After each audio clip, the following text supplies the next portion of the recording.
This is us. For the next 28 days, we will be traveling and working remotely in Japan, and this is the first episode of our 30-ish Days in Japan series.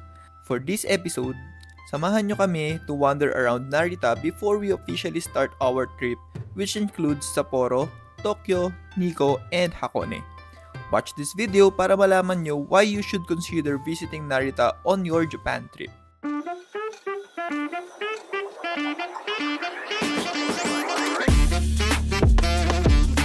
Umalis kami ng Naiya Airport early Wednesday morning and we arrive at Narita Airport around noon.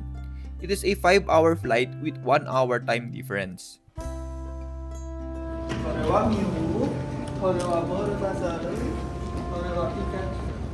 Ang next order of business natin is kuhain yung SIM card for the internet. Let's go! Kinuha lang namin yung SIM card sa airport para meron tayong access sa internet in the next 30-ish days. Nag-purchase din kami ng Suica card na kailangan natin to be able to ride trains, subways, and buses around Japan. Prepaid card siya na pwede nyong loadan sa mga train stations. Cash lang pala ang pwedeng pang-load dito kaya be sure na may Japanese yen na kayo bago kayo lumabas ng airport. In our case, nakita kami ng automated money exchange sa loob ng Narita Airport.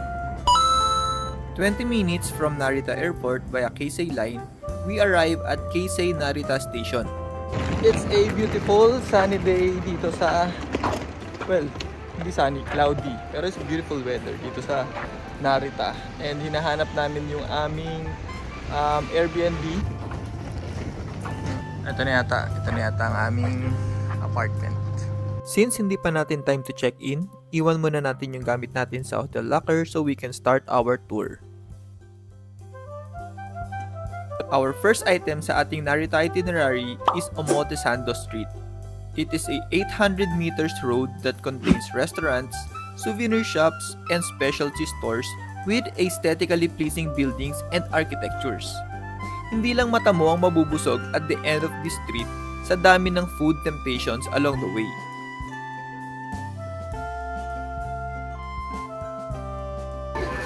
Lang oh, ganda ko tumikim. Magkano? 100.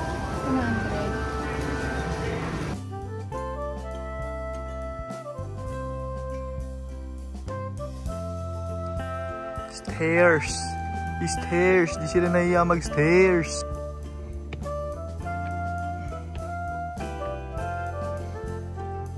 Nandito tayo ngayon sa main attraction dito sa Narita. Naritasan Shinshoji. Tapos ito naman is yung 3-story pagoda. Ito madalas pinupuntahan siguro ng mga foreigners. Madalas nakikita namin dito mga locals. Along the street of Omotesando lies Naritasan Shinshoji Temple. Buddhist temple siya which contains 3-story pagoda and broad variety of temple buildings.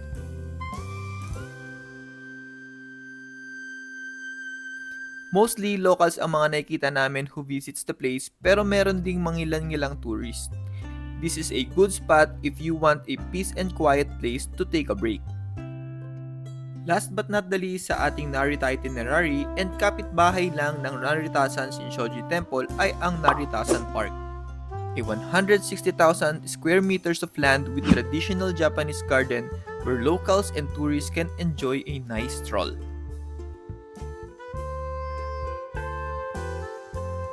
It is a well-maintained park na merong various types of plants and trees that provide stunning displays in different seasons. In addition, may mga walking paths and ponds around the park na dumadagdag sa payapang atmosphere nito. Siguradong marerelax ka sa simpleng paglalakad lang around the area.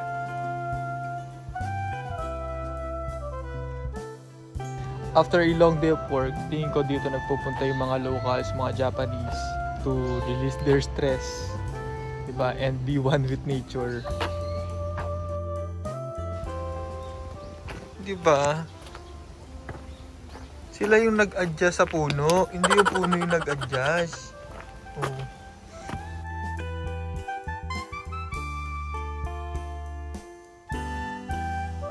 Tapos namin mag-roam around dito sa Zen Garden.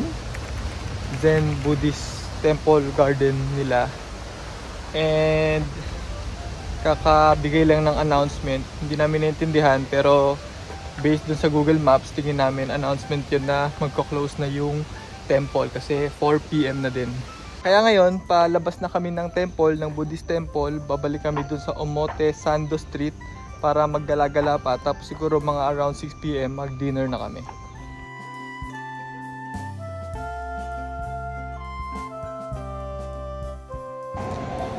Ay, parang hindi yata tayo dito makakapag-dinner sa Omote Sando. Kaya ay nagsasara na sila. Yung mga store sarado na ng 4 PM. Alas 4 pa lang! Alas 4 pa lang, huy!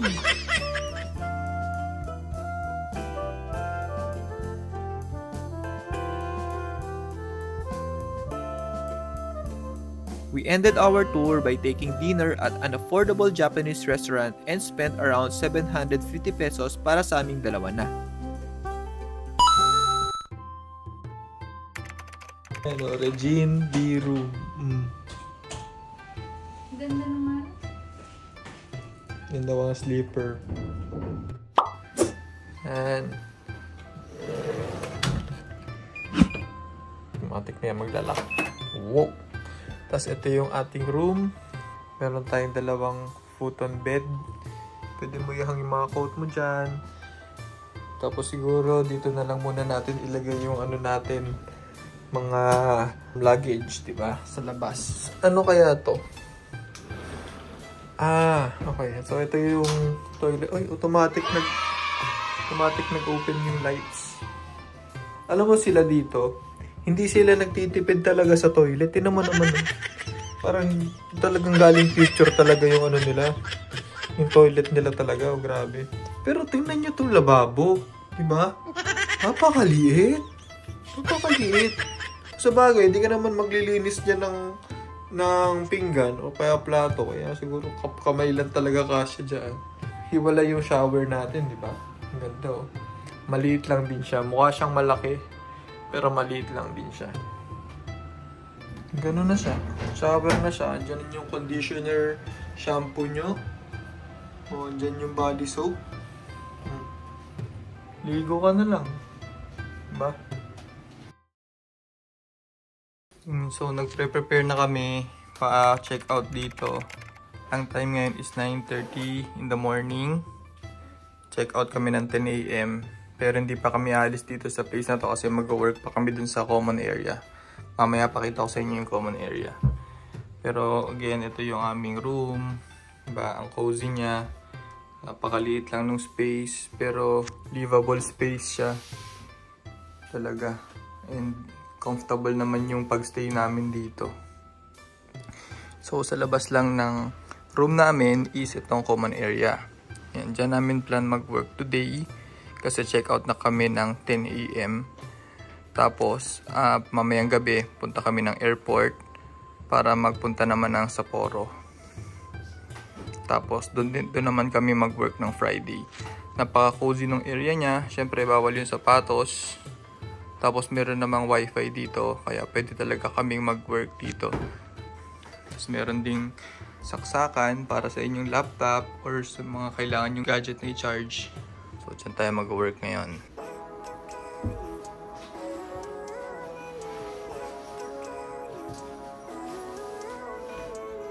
Living life, everyday, late at night, not okay. All I want, and I pray, all I need are some better days. Me, I'm looking in the mirror, so foggy, but I've never seen clearer. I don't really think anyone can save me, and honestly, I'm not really sure I want saving. I like to be. After our shift, nagpaalam na kami sa aming guest house and head back to Narita Airport for our early morning flight to Sapporo. That's it for the first episode of our series, and I hope na by watching this video ay makapag-decide kayo whether Narita deserves a spot in your Japan itinerary. Please stay tuned sa 30-ish Days in Japan series to know more about our trip and our experiences here in Japan. At the end of the series, i-share ko sa inyo ang breakdown ng aming expenses while staying here for about 30 days. Kaya please don't forget to like, subscribe, and share, and see you in Sapporo. Dinner sa supermarket. Ano lang to? Mga less than 200 pesos. Yung mga 170. Ito mga 150 or 120 pesos.